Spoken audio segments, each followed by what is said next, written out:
Group 4க்கு விட்டுட்டு போயிட்டேன். ஆனால் திருப்பி சார் சொல்லி கொடுத்த கொஷின் தான் அங்கே குரூப் 2A மெயின்ஸில் இருந்துச்சு.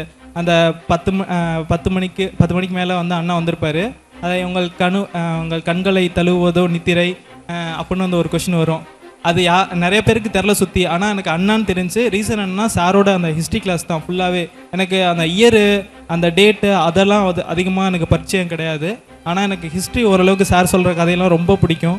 அதனால் அதெல்லாம் கவனித்து இப்போ 1 வருஷம் 2 வருஷம் அவர் சொல்லி எத்தனை வருஷம் ஆச்சு எனக்கு தெரில. ஆனால் அதுக்கப்புறம் நான் அந்த பேப்பரில் பார்க்கும்போது எனக்கு அவ்வளோ இதாக இருந்துச்சு. ஏன்னா பின்னாடி ஒரு 20 கொஷின் கிட்ட தமிழில் வந்து விட்ட ஆகு பேர் விடாத ஆகு பேர்னு கேட்டு வச்சுருந்தாங்க சார்.